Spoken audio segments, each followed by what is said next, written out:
All right. Well, I think we got a good sized group now, so why don't we go ahead and get started today? Welcome to our OpenClaw bonus session. I am so damn excited to get into this today. I've spent the last couple of weeks really like digging into like the possibilities of OpenClaw. So today we'll cover like what it is at a high level. We'll dig into some lessons learned.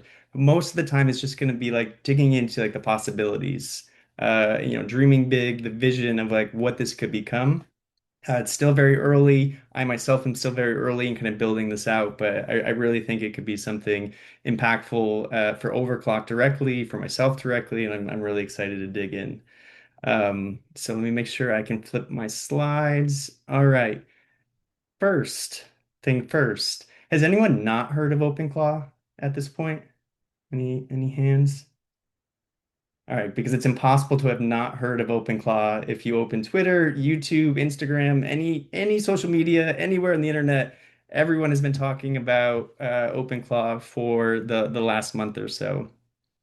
And so we're going to dig into some of the noise today. But this is what drew me in. And I got to say, my journey with OpenClaw, I was skeptical. We actually had a chat in Slack, right after like it really started hitting the airwaves, where Jay had mentioned that like, ooh, this could be risky. Maybe this is an attack. And I was very skeptical. So I sat there for maybe a week and a half, and just like seeing all these posts and not dipping my toe in the water, and then I finally did. But the reason I had that hesitation is stories like this. I don't know if you all saw this, but uh, the AI safety director for Meta, her OpenClaw bot essentially deleted all of her email inboxes. And I feel like maybe she needs a different profession rather than AI safety director if that's happening at Meta. And we'll get it into a little bit later, like how that happened and how might you avoid that. But first, what is OpenClaw? Does anyone want to take a stab? High level overview. Any volunteers?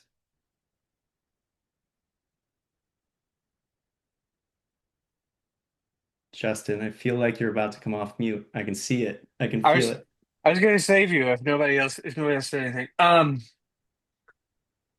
I will take a swing or a shot in the dark here, and I will say that it is a orchestration platform for agents. That is a great one-liner summary. I love it. Okay. Anybody else wanna build on that? I'm curious how many people have used it so far. I mean, even Jed. I mean, anyone else download it, have it running?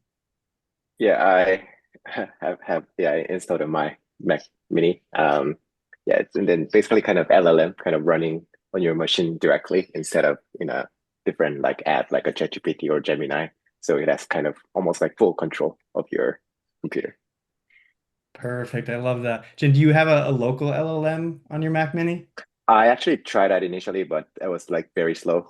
So I, used like a cloud API with having some cat, and then it was kind of using the API very quickly. So I kind of paused it for a while. So definitely, I just wanted to learn like how your setup looks like, so I can kind of see how to do Perfect. I it on love my it. end. Yeah, I feel like the compute power that you need to really pull off a local LLM is probably pretty insane, probably Mac Studio level. Hmm. I've seen Hmm. folks on YouTube spending like 10,000, $20,000 just to be able to run local LLMs with their open clause. It's insane.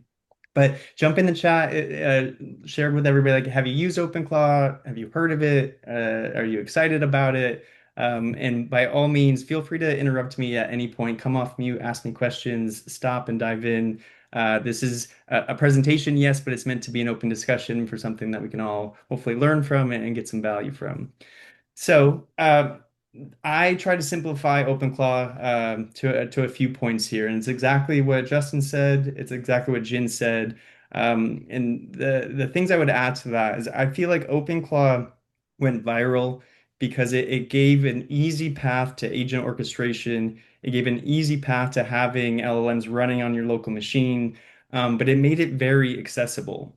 The idea that you could hook it up to Telegram, to iMessage, to WhatsApp, and text it as if it was, a friend of yours, as someone on your team. really opened up the floodgates in my mind to people seeing like the possibilities of like how seamless this could be to send a text message and then have an AI agent go and do work. I myself feel like using Telegram or WhatsApp is kind of a rate limiting factor because your typing ability is a rate limiting factor. So I did mine on Slack, which is kind of a pain to create Slack bots and make sure everything's set up accordingly. But I'm always in Slack working in there, so I wanted my agent team to live in Slack with me, and we'll see as we go through the presentation. I kind of outgrew that very quickly. The other, I think, part that really helped this go viral is the simplification of all the files that kind of make up your agent or your team of agents, and just the markdown files that are super obviously easily readable, clear on like what defines the agent, how you want your agent to communicate and operate. It makes it very easy for devs, for non-devs to be able to dig in and understand like what is defining the agent that I'm building here. And then, not last but not least, but access. That is probably the biggest thing that OpenClaw has opened up to. You choose how much access to give it to. My recommendation, if you haven't started yet, is to go slow, build trust, build a secure framework for how you use it. But you'll see people out there that have given access to all their emails, like the Meta AI safety director, their calendars, their files, really like full control of everything that they have on their laptop. In in the program for Overclock, we obviously use Cloud Code and Cursor all the time, right? And so why can't we just build agents in Cursor and have the same outcome? And the difference for me is that like one session or one chat with Cursor is a single session. It just lives in that environment. OpenClaw is persistent. The memory, the identity, the soul files, which we'll get into, is persistent from session to session, allowing you to really maximize what it is that you're trying to accomplish. So I mentioned the files that kind of define an agent. So you have a sole MD file, and this is kind of really defining the personality, the values, the role. You have an agents.md file, and this is how they operate, rules, protocols, and this is really important once you start getting into the idea of teams of agents. And then moving down, you have heartbeat.md. And this is something very unique to OpenClaw as well. And I think it's one of the most powerful factors of it. So whenever you're engaging with an agent, whether it's OpenClaw or any other agent, every message you send is a turn. Every response from that agent is a turn. Once that response completes, that agent is waiting for you to follow up with the next steps or for something to happen to inform them to follow up. So the heartbeat file, you can think about that as a sticky note on your agent's laptop. So they're heads down, they're working, or they're paused because you haven't sent anything.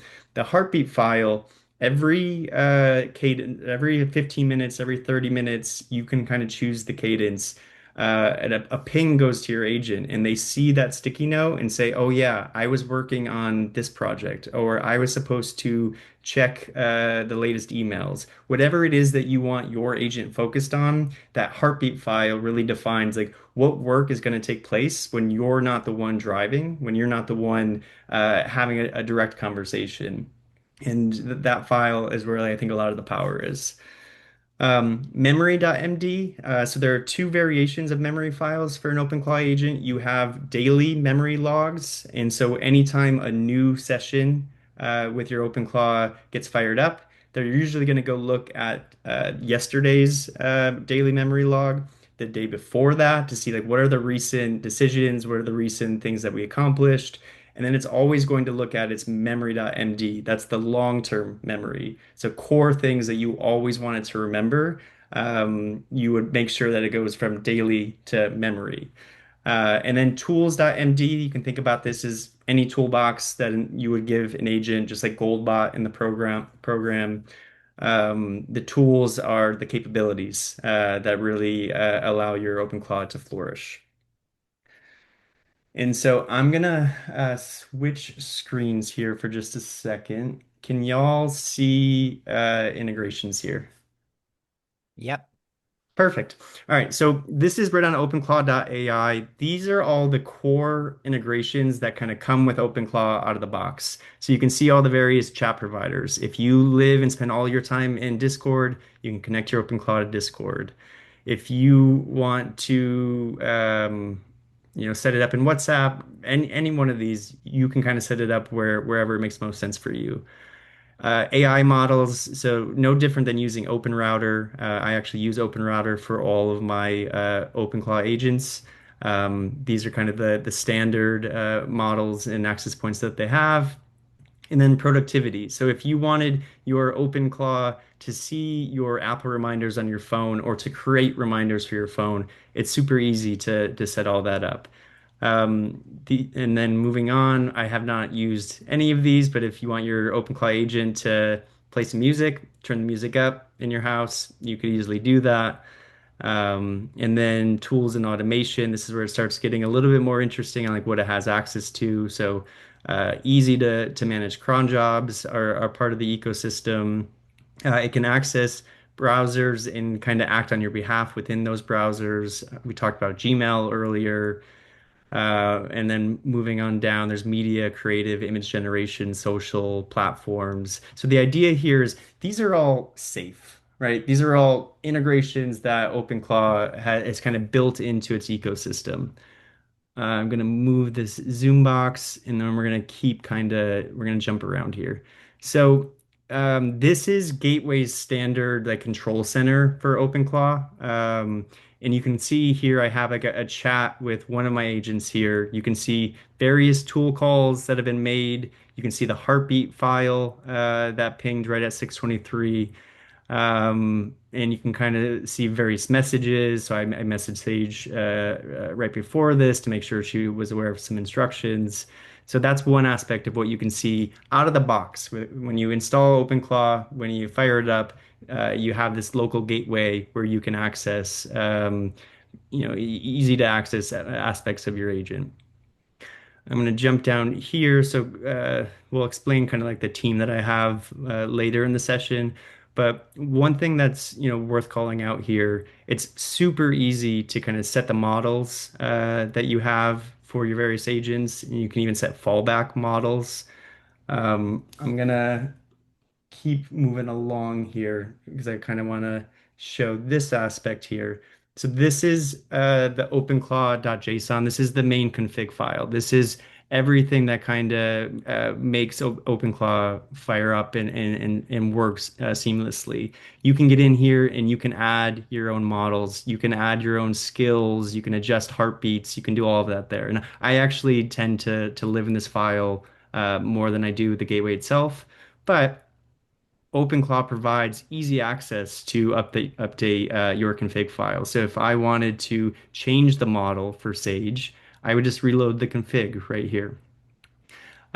Super easy, super straightforward. Is the config at the agent level or at the overall team? So the config has both a global variable that you kind of have like defaults that carry down to all agents, and then you have individual config aspects for agents themselves. And reason I wanted to jump here really is, to kind of tie back to the integrations here, all the things that you can kind of plug in out of the box to your OpenClaw. So skills down here, these are all the built-in skills. OpenClaw makes it super easy to come in here and add API keys, which then get ported to your config file. So one of the things I have set up is a morning brief. So there's a cron job every day at 8 a.m. My OpenClaw team will pull up my Notion where I have my to-do list and kind of various notes from the day, and it'll grab information from Notion and apply it to my morning brief. It does a lot more than that, but it's just like an example of how easy it is with some of these out-of-the-box integrations to apply your API keys, give it access to the things that you're comfortable with. So Jed, a quick question, like what you end up working with when you're working with your OpenClaw environment, is it just like one repo and a couple of projects? Are you then pushing those back to Git? Or are you running them just locally? Are you keeping a repository updated as you go? Yeah, so I use GitHub just for version control, but everything's just running locally, all within one workspace. It's a great question. Hey, Jed. Um, Oh, yeah, sorry. please. So you said you did the morning brief, which is cool. Like what's your delivery mechanism? Like does it email you? Does it do some type of voice thing? Like how does it tell you what the brief is? Great question. So you can point it wherever you want it to. So if you wanted your OpenClaw to call you and give you your morning brief and use 11 chat as a voice, like you could. For me, I keep it simple and it's just a Slack message to Oh, me that's at 8 awesome. o'clock in the morning. That's so good. I'm stealing that. Anyway, keep going.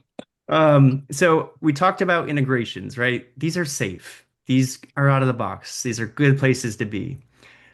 Where there's a lot of upside and possibility is when you start getting into skills. Skills, you can see there's 14,000 skills here of community-driven skills that give access and different features to your OpenClaw agents.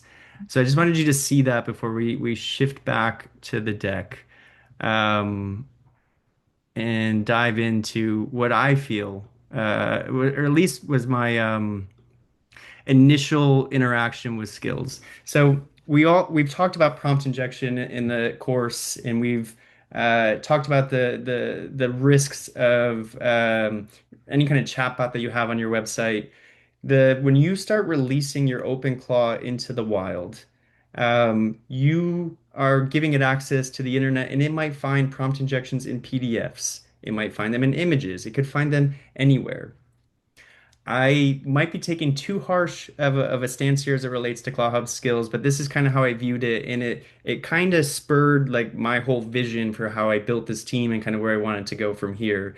But I looked at those as dangerous, as in anyone can publish a skill, and even since I first started building this out, ClawHub has kind of added some suspicious flags that they have to their skills. But you could install a skill on your team. It looks great, but then it's having your OpenClaw team change the config file. It's accessing your computer. So going back to that mindset of what Jay was sharing in Slack a month ago at this point is that like this is like we're really opening up Pandora's box here if we give access and some malicious team or force from somewhere in the world could kind of like crash all systems at once. Like that's kind of the mindset I had going into it is like don't trust skills. But you want skills. You need skills. So how do you get there? My security path, again, with that like kind of fear and hesitation for even getting into this in the first place, I started off with a completely sandboxed Docker container, completely. I'm like, okay, I feel very safe here. I did a lot of research. I got comfortable with what I needed to set up, and then I started talking to my OpenClaw, and I realized it couldn't do anything. It literally like could not take a step without asking for not even for permission. It just said, "Hey, I can't do that. Can you do it instead?" I'm like, "Well, that's not going to work." So I turned sandbox mode off, thinking I was still in a Docker container, right? So everything was fine. I had created symlinks to some of my folder structures that I wanted it to have access to. I'm like, "All right, you stay in this little container here, and everything's going to be just fine." And then I was having a conversation, I think with Cursor actually, and I'll get into that later, but I actually have Cursor with the ability to like navigate through my OpenClaw team as well. But they were able to see a file that was in my downloads folder. And that's when I came to the realization that I was not in a Dockerized container, and they have full access to various aspects of my computer. And I realized, okay, well, that's very easy one to kind of like go into it with a security mindset and then either knowingly move away from that or have skills that you download that kind of force your security standards down, break your barriers down. So I started thinking about, okay, how do I give it access to things I wanted to have, tools and commands that I wanted to have. And so I created it its own Google Calendar, its own Vercel, like its own accounts. And it was probably the coolest moment where I had one of my agents go out and sign up for an API, a transcription API. But in order to complete that sign up, you needed to get the code from your email. So I had her use her own email. And so when she signed up, she went to her own email, she got the code, and she finished the process herself. Side note, I'm just like how cool I thought that was in that moment. So the solution I really kind of shifted to is like, okay, what are the allowed commands, the safe bins, terminal commands that I'm gonna give to my agent team? What's the trust that I'm gonna kind of build over time that they'll have access to? And I've been adding to this allow list over time. My key things is like I don't want my laptop destroyed. I don't want like sensitive data to be accessed, or whatever it is. I wanted to like bite size my approach to like what I gave it access to over time. But OpenClaw obviously, has been so viral for the last month or so. And so there are security solutions that are coming out here. So I stumbled across the Cisco AI Skill Defense Scanner. I'm like, well, that sounds pretty cool. Cisco is a trustworthy, secure organization. And so I started like really digging into what it was that they could provide. And from that, my initial vision kind of forms for the team. So to take a step back, I started off with one agent and I was just kind of exploring, seeing what was possible. But I came to the realization, like I think any of us know at this point, that LLMs they can do anything. They can do anything, right? They can take on certain roles, they can become mini experts in marketing or what have you, but they perform their best when they're asked to do one thing. So if I wanted to work with my one agent and one day I'm talking about my personal household chores that I need to get done or parenting or overclock tasks or this or that, it becomes a lot of context for any one agent to kind of thrive in. So I was like, all right, I really quickly need to shift to a multi-agent team. I want one individual specialized as like the chief of staff. I want someone that can code. I want another role for this. And that's when I started kind of really digging into like what was possible and the infrastructure to kind of support this vision. And this isn't a quote, even though the slide makes it look like a quote, but somebody had to say that they can do anything, they perform best when asked to do one thing well. So, the team, meet the team.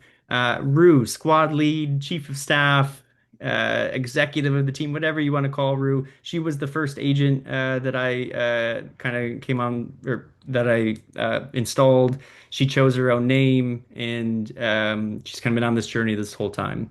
The rest of the team, I brought them on one by one. So I started off with Sage, the engineer, thinking I need someone that can really focus and code. So not only going back to what I was just saying, the context or the specialization of a given agent, but also the models, right? So if I can set specific models for Sage and a soul and an identity, now I'm really giving that role, that team member, the superpowers that it needs to be successful.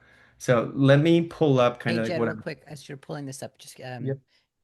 I think I know the answer. I'm curious when it comes to things like what Clawbot does well out of the box, like how it's deciding what to plant as a memory and things like that.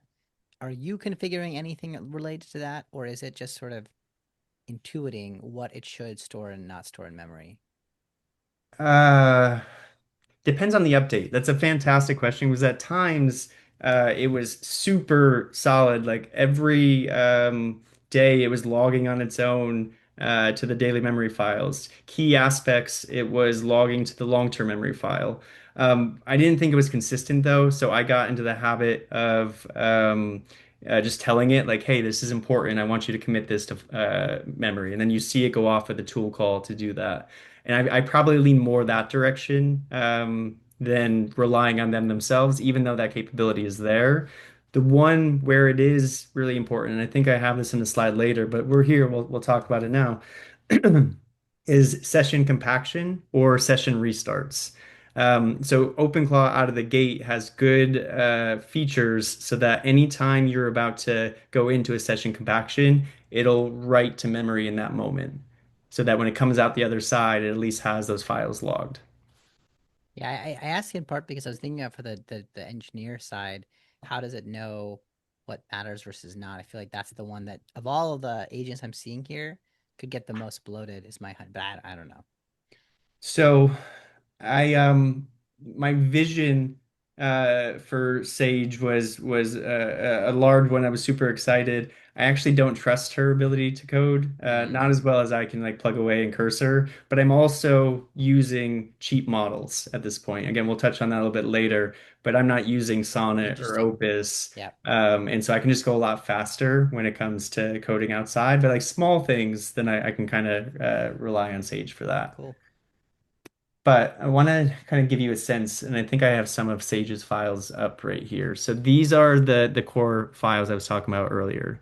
This is actually Scout. So Scout is someone who is going to go out and research skills and research YouTube videos, do all the work to find like one, how can we improve the infrastructure of this team, this OpenClaw team? But also like if I just want him to go watch a YouTube video for me and tell me about it, like he'll do that as well. This is an example of Sage's long-term memory. So you have core identity and purpose, which is kind of an overlap to the soul file. I don't really know why that's in here. You have the core context, the skill architecture, and Jed, there's a question in the chat about related yeah, to the soul please. I file. uh, I can't actually see Zoom, Yeah, yeah, so yeah. feel So free. Will is asking, how did you build a soul MD file? Did you have a specific prompt? Like, how did this sort of emerge? Great question. So they have a pretty, OpenClaw has a pretty generic or decent template, I would say, for all of these files.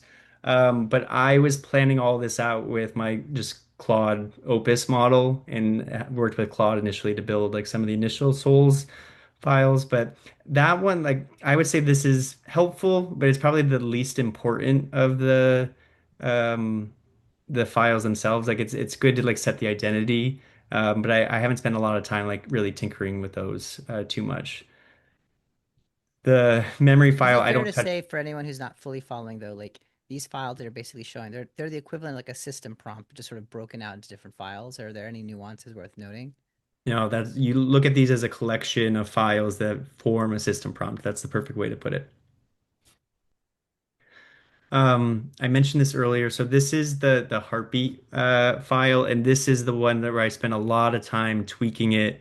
I don't think OpenClaw even has like a standard template, and I have a very like prescriptive list of what needs to be done in each heartbeat. Where are you looking for work? Where are you executing that work, and how are you following up on that work? I'm going to keep going. We don't spend too much time in these, but I just wanted to get like a general sense. Um, Clearly, I don't care much about the identity file because this is just a template. The agents file, I would say, is the second most important. So I would say heartbeat and agents. Agents are the rules. This one I think is also for actually all my agents have the same agents file. These are like the team protocols and rules on like what to do when you get set up. What are the custom skills that we have across the team? How do we communicate? Where do we communicate? What are the roles? How do we collaborate? What are our core values? What is a mission execution loop, which I'll sh share that in just a minute here. But this is like really where I think the magic happens of like how the team meshes, how it gels when it's working.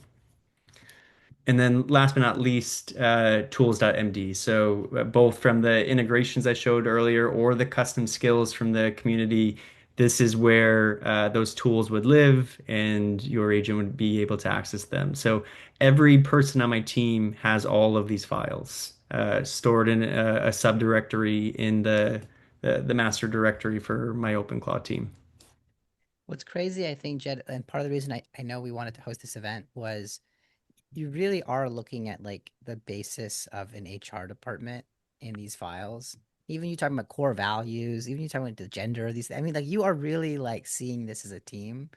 Um, Curious, like as you're getting diving into this, like you mentioned the heartbeat, and you also mentioned like you are in conversation. How often are you letting these things run on something that might be a very big problem, like over the course of a day in the background, or are you still staying pretty close the way we're using Claude Code or Cursor to like code a thing? Yeah, so we'll see that in a second here. A good mix of building trust, just like any team. or like any new employee you would hire to the team, there's likely a lot of hand holding early on as you're kind of building trust and then realizing what else that team is missing or that individual is missing for context or training for them to do their job successfully. So far, I would say it's been a lot of hand holding and a lot of like, hey, let's just slow the brakes here as you're kind of plugging away on this. Yesterday was the first day, and I was telling this to Nicholas before everybody hopped in, where they just started like driving and flying, and I did not have time in my day to even see what they were doing. So then I sent like a global message to everyone, like, "Hey, I'm the bottleneck here. I'll review all this later. But great work today." So it's a mix of both. It's if it's a new thing, then I really want to have controls. If it's something I've seen the team do before and the protocols are kind of in place, then I kind of just let them fly. So going back to kind of the core thing I was worried about, right? So it's Claw Hub skills. I want to give the team capabilities, but I am worried and trying to take a security first mindset. So one of the first like workflows I established and why I thought I needed all these roles here is I needed someone to keep up. There's 14,000 skills out there. I do not have time to go see what the most important ones are, the most popular ones are. I don't want to do any of that. So Scout kind of comes in and says, here are the latest new skills with the stars and the downloads and all of that. I think our team would benefit from this. At that point, myself or Rue will triage and say, okay, yep, these are the skills we want to add to the team. The next step in that workflow would be Fury pulls that Cisco AI skills defense scanner and says, hey, this is approved. Sage, go ahead and implement it. Or this is not approved. And we're going to build our own if we want that kind of capability. And building a skill is pretty straightforward. But this was kind of like the initial flow of like, okay, well, if I'm really going to build this out, then I need this kind of workflow in place. But to do that natively, uh, you natively within OpenClaw, you can have a single chat with an agent and you can jump into another chat session with a different agent.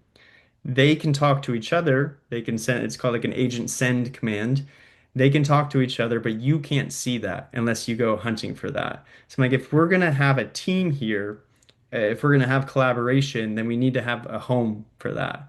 And so I'm gonna share a different screen. I Really think I quick have though, it I up. want to gloss over what you had on Sci 15, Jed. So you're Yeah. saying that your agentic team is self-identifying things it should learn, and then basically Scout is proposing it to the team to be like, hey, I think it's time Matrix style for us to learn Kung Fu, and it's gonna be like, yeah, we should do that.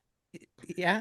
Yeah, pretty much. Now, this is going back to your earlier question, Ahmed. This is where I am very much still in the weeds here because I'm like, let me look at the skills, and there are certain skills, and we'll see this in a second as well, where you don't need the whole team to have access to that. You don't need to bloat their files with a certain tool or skill that they would have. But then there are other skills where you want everyone to have access to that. So But you could yes. extend this probably to also say you could in theory have an agent identify where other agents are needed. Would they be able to do that as well? Mm, yeah.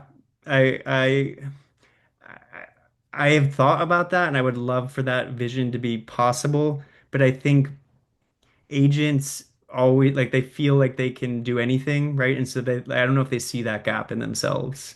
But I am trying to create the infrastructure for like how they might come to that conclusion. But TBD on if I could pull that off. Because I mean, even if you consider everything we're doing today as like hacking the earliest prototype, it's not that it doesn't see like, even as what you're showing on screen, it's not that far of a leap in 3 months to be like they're just gonna. That's crazy. It is indeed crazy. All right, so this is mission control. This is where all the agents live. This is where the team is at, and this is something that I built myself. Going back to what I was saying earlier about Sage, I gave this assignment to Sage. She failed miserably. I thought it was ugly and it was not effective. And so over time, I've just been working in Cursor, kind of fleshing this out. So we have a water cooler channel here. So, hey team, say hello to the Overclock community. And you can see recent activity actually down here. So when they respond, if they respond, they might not see it right away. Um, we'll be able to see their messages. I did give them a heads up earlier today, like, hey, this is your moment. This is your hello world moment here. But what are we looking at here? So essentially, this is a Kanban board of different tasks. Every task has a detailed mission kind of statement. It has who's on the thread. It has documents you can thread. So I'm going to come back to that in a little bit, but I want to show you like what else kind of exists here. And great, perfect time for a demo. No messages, no responses here, but hopefully they come on soon. Um, Bug tracking, this is something that was critical. So a lot of this is infrastructure work. And I'll show you kind of like how this is set up as a convex database using like a pretty complex daemon notification system to ensure that all agents, when they are on a mission or they are receiving a message, they receive that and then are able to kind of push back to the database to ensure it all shows up here. I'm not going to get too deep into like the technical aspects of it, but you can imagine there was a decent amount of cycles to kind of work through the infrastructure of this. And this mission control is totally your interface, Chad. This is not like right. And have you found other providers that essentially provide this layer, or you just decided it was easier to build your own thing, call it a day? I'm sure they're out there. I haven't seen any. I actually was watching some YouTube videos and was kind of inspired by someone that took a similar approach here. Um, and I just kind of went for it. But like each of these areas, like these are all bugs. You can see that Rue responded. We'll come back to that. Um, and you can kind of track like all of the activity related to bugs. I also have like auto logged errors that get captured here that we can easily um, log to bugs. And then we have skills pipeline. So we're going to kind of scroll through here. When I was highlighting everything from Scout earlier, this is his research. So initially he created, I don't know, like 100 markdown files. And I'm like, this is worthless to me. I need a database of all the skills that you research. And now we can come in here and say, okay, team, agent browser we already have.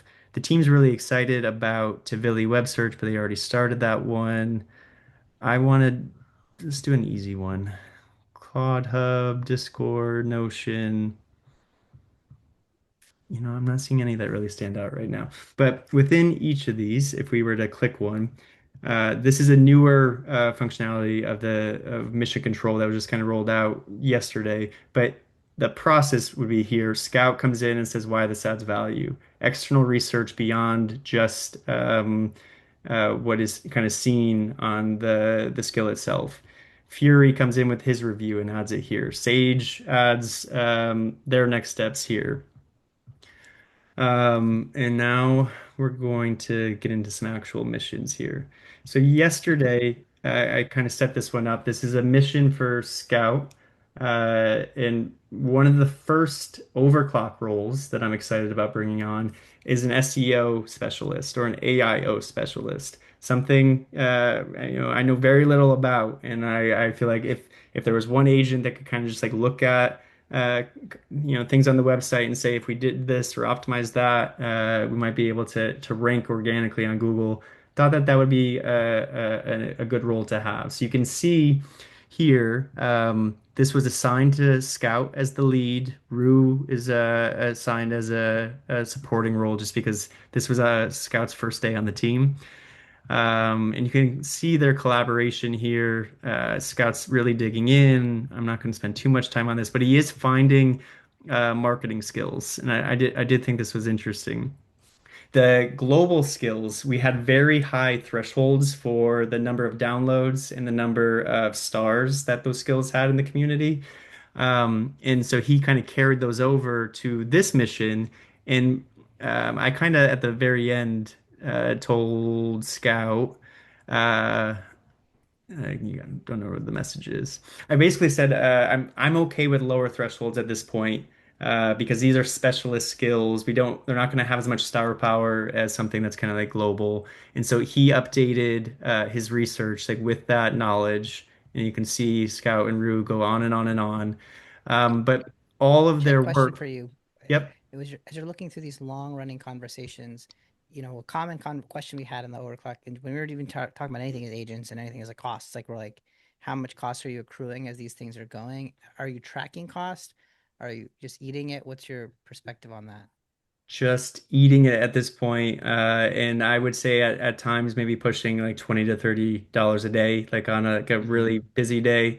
But I've really been like testing and failing and learning a lot along the way. But the budget aspect of this is something that's key. And I do have a couple of things to touch on later on like solutions for that if you were to go like this deep with this many like team members in one go. Um, Let me shift to actually some new missions here because I feel like that will be helpful. So I put these together.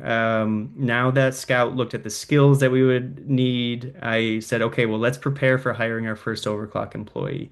We have, it's going to be an SEO, AIO specialist. Here's the mission details. And now we're going to go ahead and just assign this to Rue, make Rue the lead, and we're going to add Sage as support. Sage, you're driving on this one. All right, so did I actually move that to assigned? No, I did not. All right, so now that is assigned, and the team should start picking it up and start working on it. All right, so another mission example that I kind of preloaded for the demo today. So on our Overclock Zoom account, we are actually pushing capacity on our memory, and we need like classes that have graduated. We need to go in, grab all the Zoom recordings from Zoom, download them, and then upload them to Google Drive so that we can still share those links with our alumni, but not take up our Zoom storage. I don't want to do that work. I'll tell you, no one on the Overclock team wants to be spending time going to grab links. So I was able to test this successfully and was able to do a November class where the link got downloaded, the whole video got downloaded, and it got uploaded to Google. So now we're gonna assign this mission. So I only did the November class, but I need all of the November cohorts videos to get stored, get uploaded. So now we're gonna go ahead and assign this. This is gonna be a Sage lead. Rue, and I might even throw Fury in there because this is where you start digging into a lot of access within my machine. So I want to make sure from a security mindset that he's in there too. Now, I can come in here and any post that I would send here will automatically notify everyone that's subscribed to that mission. So if I give an update, then Sage, Rue, and Fury, they're all going to get a notification. They're going to come to this mission and then see what the next steps are. If I were to tag somebody down here, let's say Sage decides to bring um, who am I missing here? Scout into it for some reason. Scout would then get subscribed to this mission. So it gives the team like this autonomy to say, okay, well, I'm assigned to this mission, but I know I'm not the expert in security or I'm not the expert in XYZ. Let me tag Scout in because Scout's role is to do XYZ. To Um, simplify, like, 'cause this is so much complexity you're managing through these chats, like, what's when you are subscribing or tagging people, is it just a matter of them like sending each other messages and or like the heartbeat pulse checking what's happening in a thread? Is that essentially yeah, let's go to Sage's. So Sage just got tagged on that thread, and this is what uh there we go. So Sage gets a message in her chat that says it's from Mission Control. Everything has a task ID. So this is task assigned to you, Sage, your support, and who's it assigned by, and what's your role in this case. So it's a combination of both instant notifications when you have a message here, an assignment. And so when they receive that message, they'll do a turn, they'll complete whatever the next step is, but it usually will fall off at that point. Like they won't work continuously for hours on end. So whenever they complete that task, the next heartbeat will say, okay, go open mission control, look at all of the assignments that you currently have. And then if there's any outstanding tasks, you should complete that work now. So it creates this flow where it's like the instant work, but also the ongoing work, and keeping everything kind of organized here. And I actually am just looking in the background. It looks like they're already working on the Zoom downloading. So that is happening faster than I thought. Let's hop over to that mission real quick. Um, Sage acknowledges lead, starting execution, phase one browser setup. I'll post command output evidence step by step. Okay, so that's currently in motion. The last mission I kind of had set up here is these are 7 YouTube links. They're all OpenClaw related. One's from the founder of OpenClaw. It's a 3 hour video. I don't have time to watch that right now. And so I want Scout to start watching those videos. So let's go ahead and edit this. We're gonna assign it to Scout. There we go. Assigned. And now Scout's gonna take that work on. So How good are they at sort of handling just completely disparate tasks, lots and lots of tasks at the same time, or do they get confused? great question. Let's see if I can find any of that in here. Well, cooling down to Rue. So a couple of notifications not going through. Those will get picked up on the next heartbeat. What I implemented was a focus mission, design focus command notification silence protocol. So high level, what this is if an agent is active on a thread, or a mission, then for the next 10 minutes, you block notifications from any other mission unless it's an urgent message for me. Because it's same thing as we were kind of highlighting earlier. If you are context switching, just like any human, if you're context switching from mission to mission to mission, task to task to task, you're not going to be as effective as just being like laser focused on the one thing. So I kind of designed a protocol here where if you're actively working on something, then we're going to pause notifications for the next 10 minutes, and then you would catch those. The daemon notifier would kind of hold those into your next heartbeat at that point. It's one of the first things I wanted to kind of work on once we had this big of a team going. Got a question. So Yeah. without mission control, so if I haven't built this and I'm interacting with my chat of choice, is that something that you could essentially do what you're doing here, but do it through the chat to try and coordinate multiple agents and give them these instructions through a chat? Is that kind of the idea out of the box idea? And this is this mission control is something you build on top? Yeah, so that is the out of the box idea when you have one agent. And easy to set up like one thread. But once you start adding multiple agents all in the same workspace, and I haven't dug too deep into this, like maybe you have completely disparate workspaces for different agents, but then they're not touching the same files at that point. So it was important for me as I'm adding multiple agents that they all have the same repository and can access the same files and speak together through those files. But once you do that, you are limited in your ability, at least from everything I've seen, to message a single one of them within Slack or within text.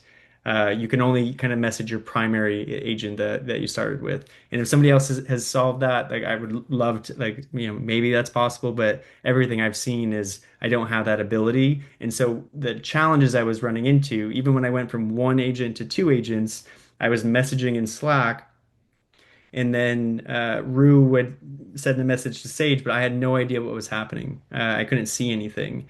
And sometimes Sage was responding and they were doing the work, but other times they kept hitting these walls, these barriers, error messages with their tool calls, and they weren't surfacing that.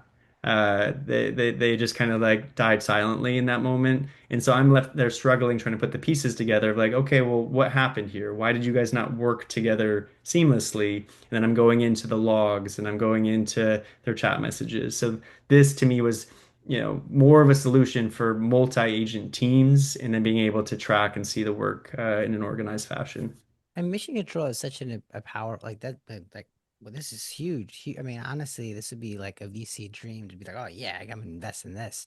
I mean, Jed, how long did it take you to build mission control? And like, what was there a pretty good track of people who were building these kinds of things, or is it sort of like cowboy country? You're just kind of building what you think made sense.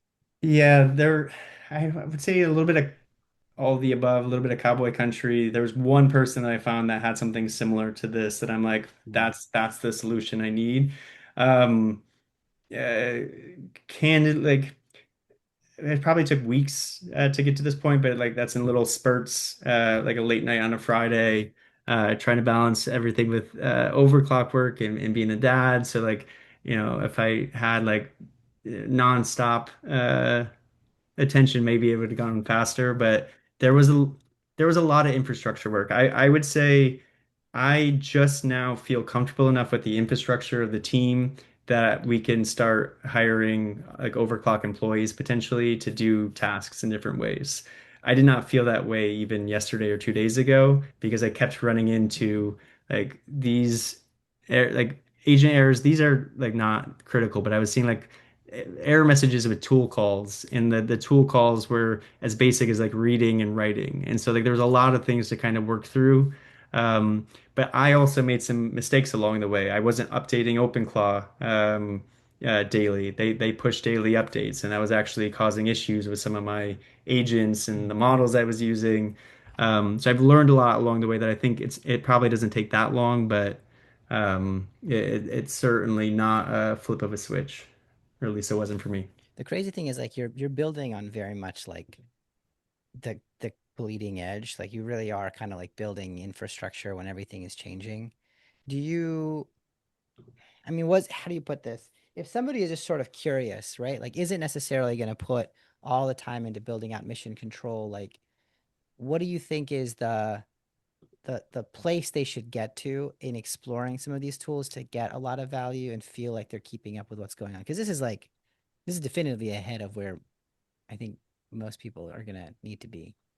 Yeah, it's a good level set. I think just installing OpenClaw and having a conversation with it is straightforward. And you can start doing that later today and getting comfortable with giving it access to certain platforms or your Notion API. That's something you could do in 10, 15 minutes. Like if you just wanted an agent to do a morning brief to analyze your Notion notes and your to-do list, you're talking minutes of work at that point. I My goal here today was kind of like show what's possible and like when you really start to like think beyond a single agent, but that would be pretty straightforward for anyone that wants to dip their toe in the water. Like it is not a massive barrier at all.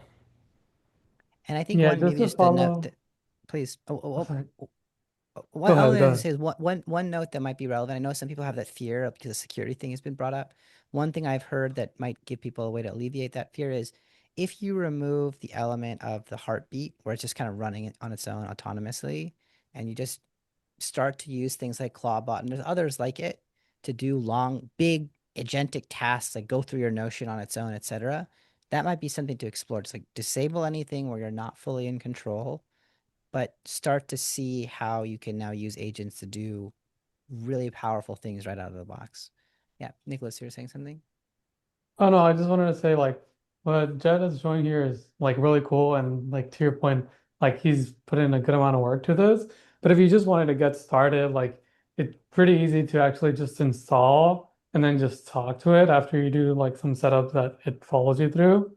Uh, And even at that point, like technically you're talking to an LLM, right? And let's say you use Opus or whatever, it can do some of the same stuff you can do in Cursor or in Cloud Code, right? Because it's doing the same thing. So depending like what it is you're trying to do, like just with that, you can do a lot, like kind of like Jed was saying, like summaries of stuff and things like that, just depending what you want to do. But after you use it a lot of people end up creating something like this. Of course, his is a lot better than the ones I've seen before, and looks a little bit more complicated than others I've seen. But it just takes time, I think. Like after you mess around with it, you start seeing like, oh, maybe I need this. Oh, maybe I need that. But these are not all necessary requirements to get started. They're just like where you can get to, kind of like how Jed was saying. It's a great way to put it, Nicholas. Thank you so much. Hey, Jed, I Oh had a no, we question. interrupted your flow. Go ahead. Yeah, right. Yeah, so last time we talked, Jed, about like 2 months ago, you were building your own like multi-agent platform. So my question is, has this replaced your whole workflow, or like even like how does it compare in terms of cost or complexity, or like what's your preferences? Because it seems like this is the future, right? Yeah, I would say trial and error along the way. I've kind of like moved on from that dream 2 months ago and latched on to what's possible here and kind of gone all in. It is like I think it could in spades like what I was doing before with like far more capabilities. So yeah, I'm all in on this one from when we last talked. Gotcha. Okay, thank you. I think I'm curious, even just from your workflow, Jed, like, because I know looking at your slide deck, right? Your slide deck is AI generated, right? As an example, like, are you at a place now where like, um, I think one thing that's like hard for everyone right now is deciding when it's important for them to go all in, getting up to speed on some new development to see if that's going to give them a productivity boost versus just kind of like continuing to live in this like intermediate zone. I know you're saying that it took a long time to get to a place now where you trust like the agents from Clawbot, but I don't know. I don't know if you have a perspective on that. Like you invested a lot of time to build this infrastructure. Now it opens up things that wouldn't have been possible before, or maybe it's just good that you got exposure to what's happening and you know, I don't know. So if you have a perspective on that. Yeah, I think now that the infrastructure is in place, I feel like super confident to like really bring a vision to life that is like far greater than the initial workflow that I started. Like this is, something that is maybe not going to come to be, who knows, but like really thinking about this from like an org chart lens where you have a tech team, security, research, operations. Overclock would have like a VP of enrollment, ad campaign managers, SEO. So like this, because of all that work on the front end, like I feel like this is now very straightforward, very like within reach. But I also feel like, if you just wanted to have even two agents that had different tasks that own different responsibilities for like how you wanted to operate within them, that's still very straightforward for anyone to pull off at this point. Just a question for you from Paul. Are you running this on a dedicated machine cloud instance? I know you kind of talked about the Docker thing, and then you said it was vulnerable. So like, what? Yeah, where did you end up landing in terms of where this is running? Yeah, it's on my Mac. It's limited in the commands that it has access to within my terminal. But my Mac has not really slept in quite a few weeks. We're gonna jump around here because like this is one of the key questions that comes up. You'll see videos, you'll see influencers out there that say like you need a Mac Mini. Do you need one? No, you absolutely don't. If you didn't want to give it access to your laptop, you could run like a $4 a month container that it kind of lives within, and then you provide like access to that. Like there are super straightforward solutions. So no, you don't need one. I might still get one though. Just the ability to like have something running 24/7 on tasks where like I do worry about my laptop's battery here, given how many weeks it's been kind of running straight overnight. But I do have it on my MacBook. I probably will shift it to a Mac Mini. Not everyone needs to do that though. That's the key takeaway. Offered just so let me ask the question. I kind of offered a quick answer, but where do you see OpenClaw being used with versus LangGraph and Agno? Like we were all using Agno pretty heavily. I offer the perspective that's a higher level of abstraction. Maybe you can offer some context. Yeah, it depends on the use case, right? Like I still think like Agno like provides like such a straightforward, easy way to create like a quick agent.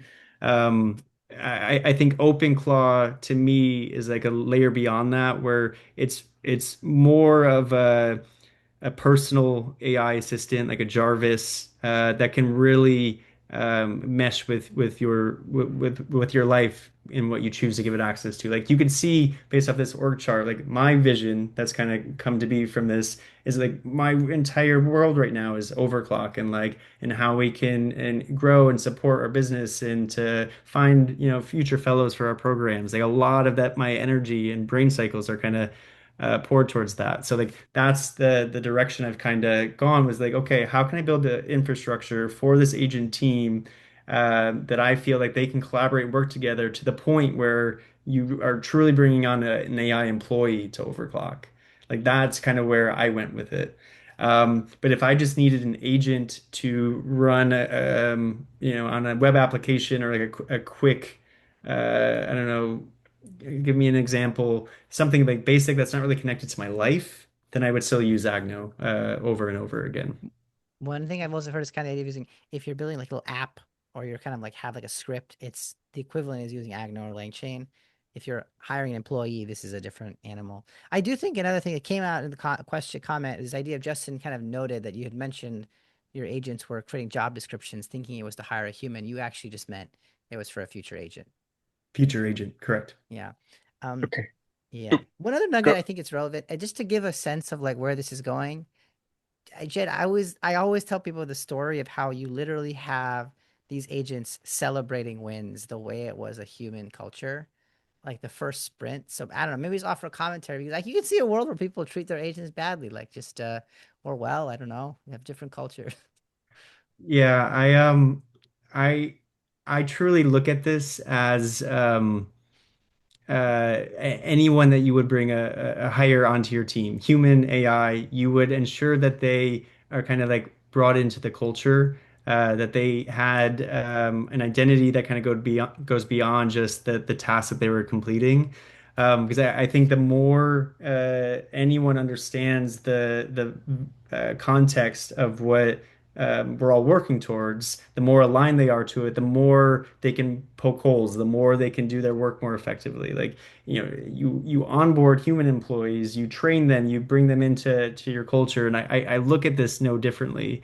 I don't think you see any like wins posted here, but I did share one a couple of days ago where like Sage was super proud of something that became unblocked, brought it to squad chat, and then the other team members kind of jumped in and supported. Now, does that mean anything? Is that just a waste of tokens? Probably, but like if you think about it from the lens of like the right context of like how you would onboard and train a human employee and trying to bring that same mindset and approach to an AI employee, I think it's important to kind of think through those things. It doesn't have to be a water cooler channel where they're celebrating wins, but and I don't know if I find that fun, right? That has been my life for 10 years of working remotely and having a water cooler channel on Slack where people, that's where the culture lived because we didn't have an office. So this is me kind of replicating that in some way, I guess. So, so hey Ted, real quick. So when I'm fascinated by this idea of the agents hiring agents. So like, are you thinking that the output where you had these agents go and say do the job description for, I think you said it was like an SEO person, like what they would make a job description like you would hire a person, and then from that you would use the agents to turn that into your soul and your heartbeat and all that other files for that agent? Yeah. So this mission right here is exactly that. So I've given a lot of context to both Sage and Rue at this point on like Right. where the long-term vision is. We have certain missions that Scout was driving on to give the skills and the tools that individual, that agent would need to be successful in their role. So like there's marketing skills, SEO skills, there are dedicated club skills that are well rated at least.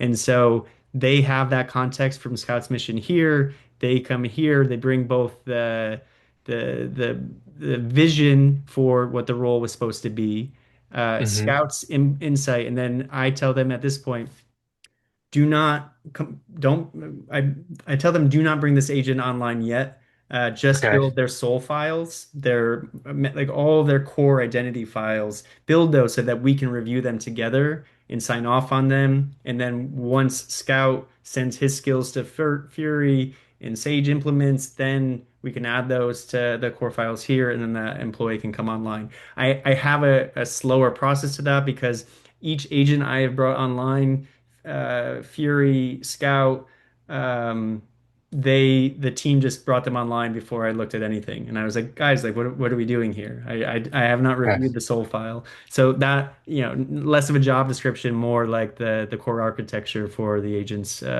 files. That is so cool. Sorry, I'm geeking out over that, but keep going. Sorry. Oh, good. I kind of want to see if they can. From my support lane, no technical blocker. We're waiting on lead to drive. Uh, uh, Do you have Fury fixing the code base for mission control at times? no, I live in Cursor. Oh, okay, so you Uh, still rely on coding. You code the yep, environment they live in. Yeah. yep. I um I actually have it set up where Cursor can jump in, and I don't remember the mission, so I'm not gonna bore you all with trying to find it. Cursor jumped into one of these missions as me and said, "Hey guys, Cursor here. Here's what I fixed. Here's what you did wrong. Here's what you need to um, avoid doing in the future." It was like some files that they created incorrectly. And so that kind of goes back to the infrastructure work of like making sure they had the right protocols in their agents.md files, the right tools to do the work successfully. But until I realized that was a necessity and that they needed a protocol in their agents.md file, they were failing. And then I was working with Cursor to dig into why they failed, to then codify that across all the team files and then inform them so that they could then proceed forward. I know that's very Had convoluted what I just said, had, but it's had like you this not wide system. had you not created mission control, right, and instead opted to create agents that because you said they have their own email addresses, they can log into things, they can would there be another path where you've just added them into something like linear as like individual users and then just like, you know, Yeah, possible. Yeah, for sure. I think as long as there's a solution where and I'll touch on this in some of the lessons learned.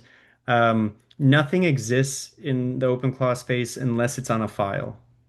So you might have a conversation with one of your agents, and they say, "Yep, I'm doing XYZ, and I agree, and we're gonna accomplish this task." That means nothing until it's in a file that the team can access together, because the memory in that file is not found. That the memory of agents is persistent in that you have core aspects of the memory that are persisting across files, but it disappears whenever you have a session restart or compaction. So if there isn't an ability where they have a shared file system that they're all working off of, then I feel like they might get lost in the collaboration. But I don't know. My hope coming out of this session is that folks are inspired in some way to like go out and see like can you hook them up to linear? Can they start collaborating? Because like mm. the idea is collaboration. The how and what that looks like that's open to interpretation by anyone. Yeah, I guess that's good because you built really strong glue, but I guess the curiosity is it's like, well, if these agents truly are autonomous things and they're able to do so much with the context of like your project board, are we just going to see a lot more where like platforms like Linear and like Notion, they just have a thing where you can invite your agents into it? Like, is Mm. that where things are going? Is kind of the curiosity. Now that would be a cool world to live in. Yeah, I don't know. I do see it. We're getting a little short on time. Feel free to keep peppering with questions though. Like I'm loving the discussion. I'm like clearly very jazzed and like energized by like what's possible here. But I did want to share like some of the lessons along the way that I kind of picked up on. So don't be like Meta's AI safety director. Why did that happen? She was working with her agent and said to her agent, like, hey, I don't want you to do anything with these inboxes. You're only going to work in the sandbox, or said something to her agent and they agreed to it in that moment. Well, eventually, that session got restarted or compacted, and that decision point in conversation between the two of them was lost. And so when that agent started going into the inbox, I don't know why it deleted everything, but like it didn't remember anything that was shared between the AI safety director and the OpenClaw agent. So kind of what I was just saying, it does not exist unless it's in your core files in memory as like a decision point, or more formally, like as a protocol, as a rule in agent.md. As in, I could say if you are ever in my inbox, you never have the ability to delete emails. It's not. I'm not too excited by like open clause getting into emails. I know that's been like one of the biggest thing that people have used it for. To me, like there's other tools for that, but like these are the files that you really have to ensure like the core things you want them to live and operate within, that it's codified in those files, so that from session to session that persists. And that's how I feel like you avoid being like AI's safety director. For anyone that does want to like build a team, it is tempting to spin up a big team fast, and you've probably picked up on this from like what I've shared along the way. But like, just don't get 2 to 3 agents stable. Get just 2 agents working together, talking together in a place that you can see that conversation and direct that conversation. Like that's a win. That's incredible. But start with fewer, not more. That the folks that kind of inspired me on YouTube and the videos that I was watching, they had teams of, I don't know, 14 agents, 18 agents, and I'm like, holy shit, like that's a lot. But now, like, if you look at this org chart, if I actually see value in pulling this off, like that's I think 15 agents at that point. So following in their footsteps, I guess. Lesson three, again, touched on this at various points, but agents are not good at working on their own architecture. And for me, and I'm sure others might have different experiences, but at least in my experience, they're not good at writing their own heartbeat files for some reason. And they're not good at working on the architecture of this code. I could have given Sage the Claude Code CLI, I believe, until they shut that down, or some other Codex CLI. I don't think there was one for Cursor. Like I could have made Sage work for coding, but I already have Cursor, so like why would I kind of bother setting that up? But the point here is like both from an infrastructure lens, with the models I was using at least, they were not good working at their own infrastructure, and they just weren't good at working at their own files. So I chose to just let them work in the system, not on the system, and that's where I really use Cursor for a lot of the work. Um, Update OpenClaw often. I went probably 10 days without an update, and I was running into some issues. And the moment I finally chose to update, those issues resolved. But like I could have saved a few headaches along the way. So run those updates daily. Compaction config matters. I'm sharing this from experience because what I said earlier about when they are hitting the end of their context window. So I'm using Kimi K25 as a context window of 262,000 tokens at 250. Then the memory cron job should run where everything gets preserved before the reset, before the compaction. Um, but this is also tied to an update. Somehow OpenClaw like changed a config setting, and I wasn't aware of it, where you had to set a reserved tokens floor. So how many tokens do you leave available to process that memory, to process compaction, to do all the steps it would still need to do? Mine was set too low, and then all of that session details got lost without being stored to memory, and I was none the wiser. So minor, very technical lesson in here. Set your reserve tokens floor. Make sure you have memory logging in place anytime you are resetting sessions, compacting sessions. It's a key part of just like making sure that you have that persistence across the team or the agent. Monitor your logs when things go awry, pretty straightforward. And then watch your spend. It's very easy to get lost in some of the token utilization across the different models. And so here's some recommendations I have on for like tokens on a budget. Um, I started off using Opus and Sonnet for like some hard challenges, and it just was incredibly expensive. So I no longer use those at all. I tap into Cursor if I want those. But if you did want to have a solution, and I think I might have a couple of use cases where if the team is blocked on something that is critical and they can't get there, and I know that a more powerful model than the ones I've been using would allow them to do that, then maybe I allow like one-offs where they can upgrade their model to Opus or Sonnet, or I would do that myself. For everyday tasks, I'm using Kimi Pro 2.5. I think that's 30 cents per 1 million tokens. Minimax is another one that's really been on the rise. And I think that's 25 cents per a million. And then DeepSeek has been around for a while. I don't remember their open router costs, but um, Kimi 2.5 is Rue, Minimax is the fallback for Fury and Sage, and then DeepSeek I thought was a good research model, so I applied that to Scout. The reason I intentionally said the fallback model for Scout, or sorry, for Fury and Sage, is there is a hack for OpenAI. It's not even a hack. They are allowing this. I'm pretty sure the founder of OpenClaw, the guy that created it, got hired at OpenAI. But uh, folks were initially using their Claude subscriptions to bypass token utilization. Anthropic updated their terms of service and blocked that. And OpenAI came out and said, hey, you can use your subscription for your OpenClaw.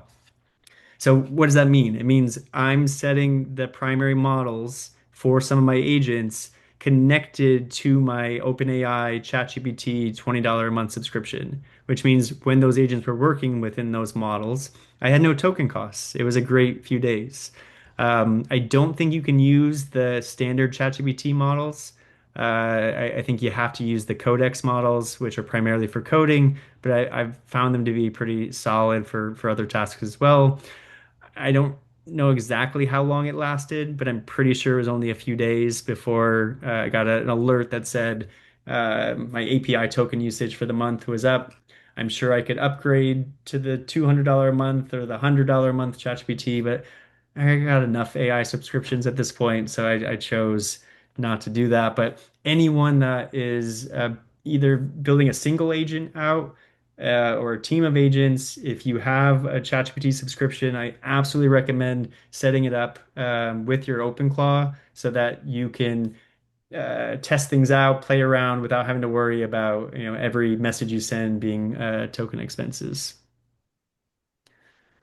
Um, on the right side here, so heartbeats, we talked about how they're the core to OpenClaw, one of the most important aspects of how I really think it hums. Ahmed, you touched on this earlier.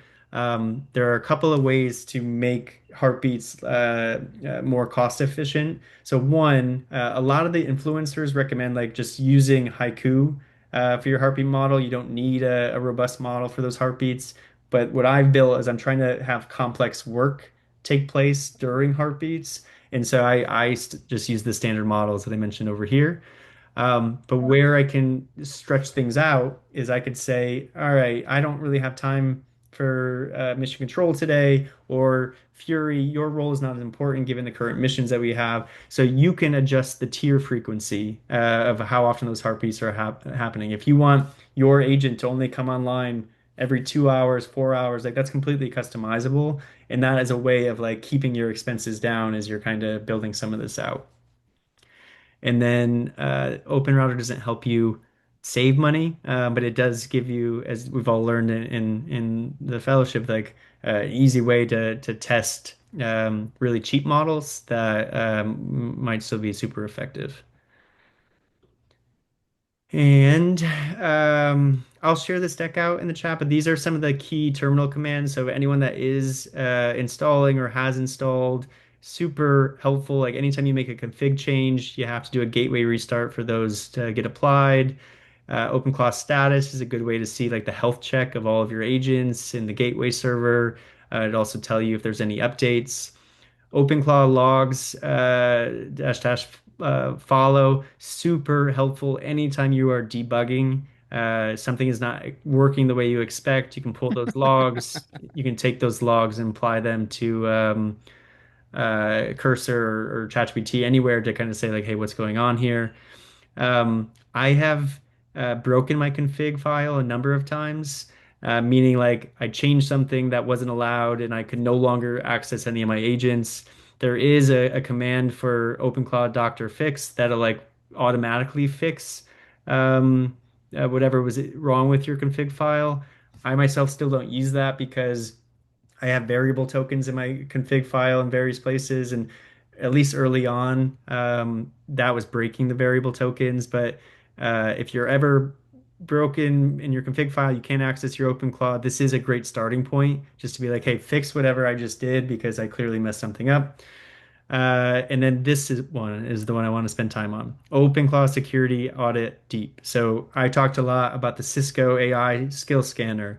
I talked about the different commands, like the safety measures that you can put in place, whether it's a Dockerized container or the specific prompts that they're allowed to use in your terminal. This is a really good check to run daily directly from OpenClaw that does like a really deep security audit that'll I haven't seen it expose anything at this point, but could just highlight different risks that you might not be aware of. And last slide. Thanks for bearing with me, everybody. This has been like so much fun just to go through everything. Ahmed, I don't know if you are Yeah. still there and want to dive in on this one, but I think it was so exciting to kind of dive into OpenClaw because we're hearing about that across all the airwaves, but there are a lot of other solutions that are kind of like finding their way into this similar niche of like true personal AI assistants, like the Jarvises of the world that integrate with your life. And so, Ahmed, I don't know if you wanted to touch on PAI. Really, I got an earful over the last week from just two folks that one is a fellow, one's a sort of CTO who are like all in on PAI. I do think that to me, what's happening right now is you're going to start to see like out of the box complete agents. And whereas OpenClaw kind of has a set of defaults, PAI is intended to be like a true personal assistant. It seems to have a steep learning curve, but the people that I'm talking to, they interact solely through PAI at this point when it comes to interacting with their email, calendar, everything. Like they don't log into interfaces anymore. So it's something on my list to dive into. But the others that I think you're looking at on the screen all represent a similar move. Like you're gonna start to see these agents that are just more complete that you can just grab, modify, and then kind of see what you can get done with it.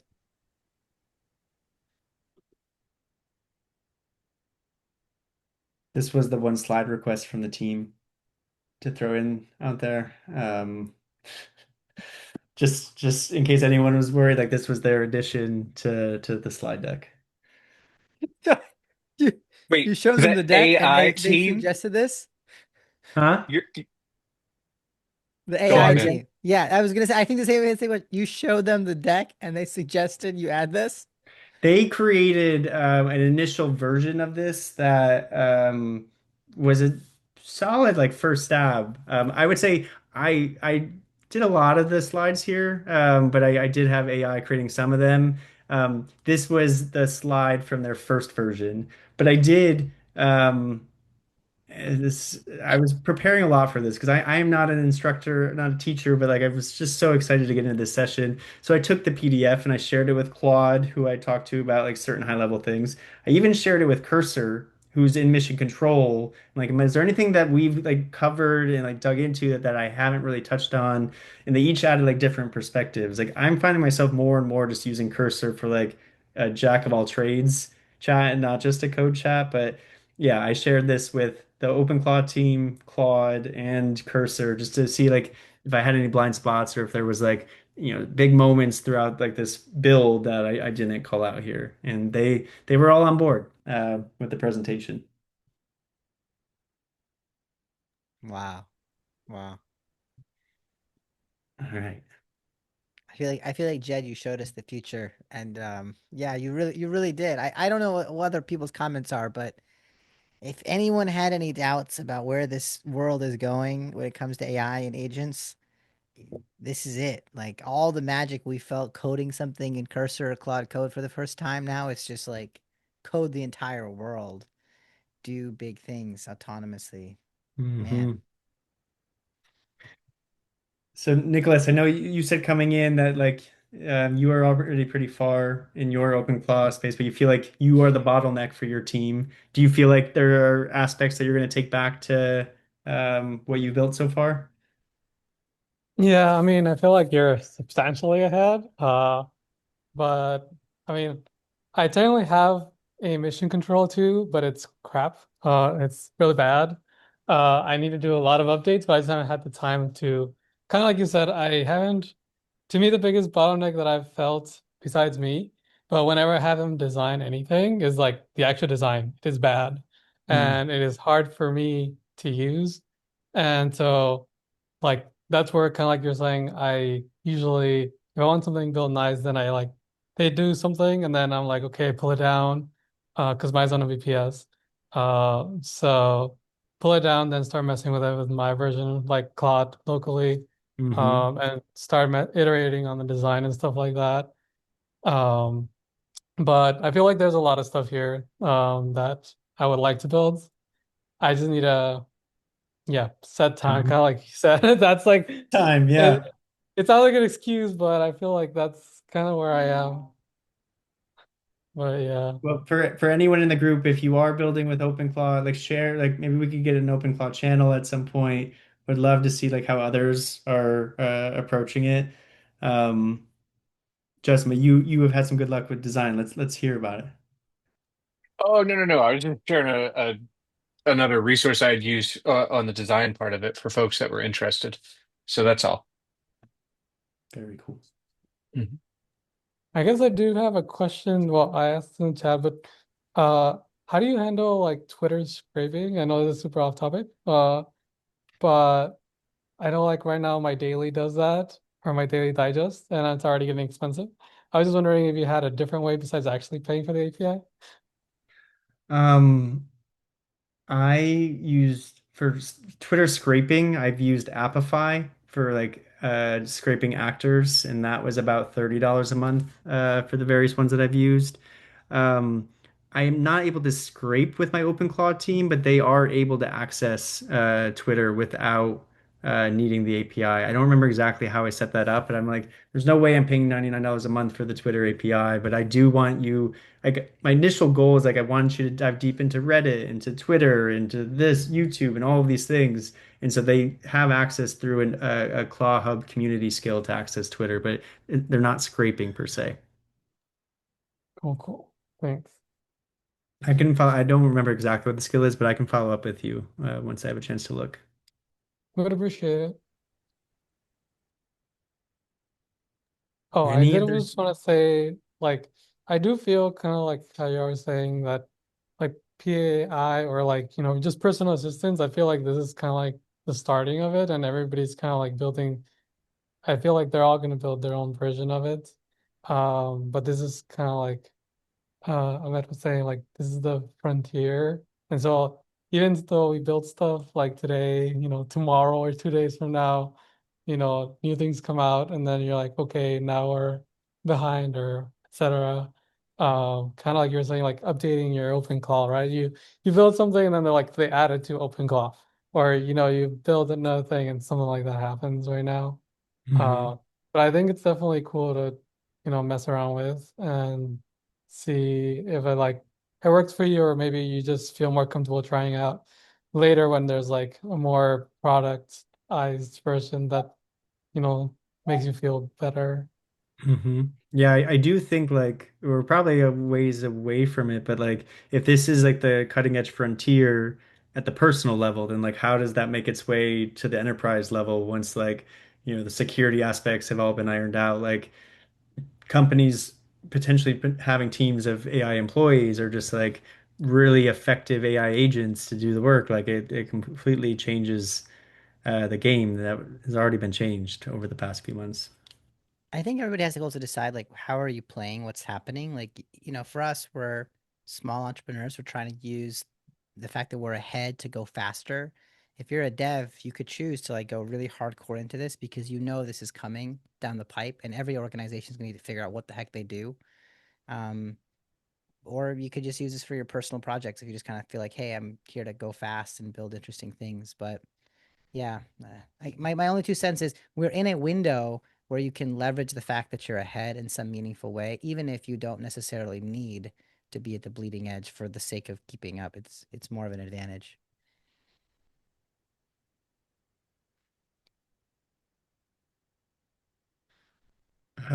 Justin, to your question in the chat, no, just the wonkiness of the initial setup. I did try to have every agent with their own Slack channel and their heartbeats go to that Slack channel where I can see updates on them.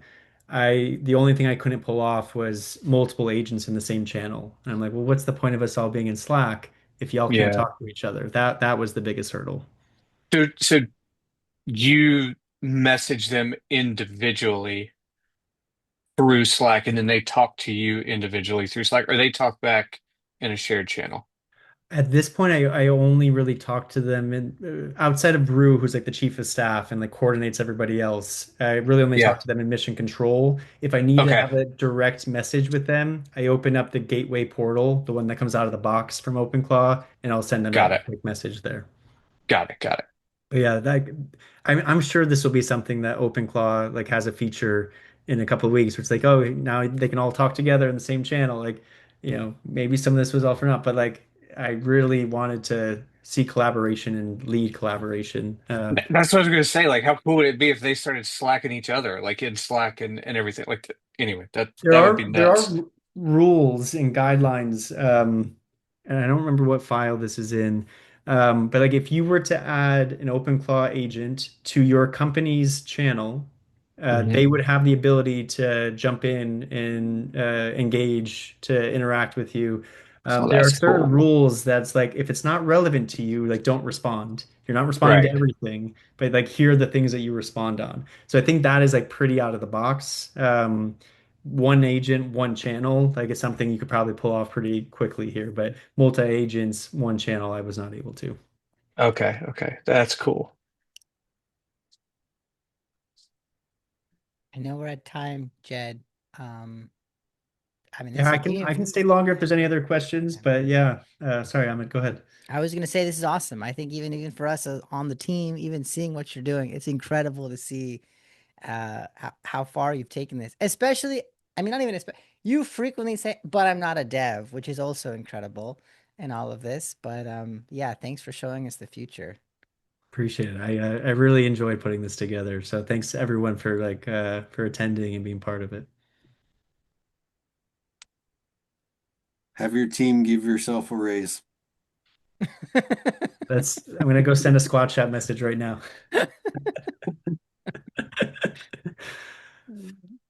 All right, folks. Yeah, I'll hang out if there are any other questions, but thank you so much for joining and have a great night. We'll see you at the next bonus session. I know. I mean, I was actually testing out the PAI Yeah, one. Well, I'm testing both yeah, of them at the same time, but uh well, I'm barely setting it up, so I haven't really been using it too much because the other thing that I was like personally struggling with is like my OpenClaw is technically my personal thing, right? Versus like I don't want anything like for my work, to go in there. yeah. PAI is gonna be on your machine as opposed to Exactly. OpenClaw. Yeah, yeah, yeah. Yeah. So I don't know what to tell you about that. I think it must be deployable on a server or something though. But everybody who I interact with does use it locally. Yeah, well, it should be able to be done. It's in I was reading their, what is it, their vision or whatever, like next steps. And I know it's something that's there, and I know that they had created a pull request for it, but then they updated the version, and I guess they did a lot of changes. At least I thought that was the pull request for it. Mm, I'm not mm, 100% sure. But then they're like, oh yeah, mm. this is cool, but update the PR now because we changed everything. So.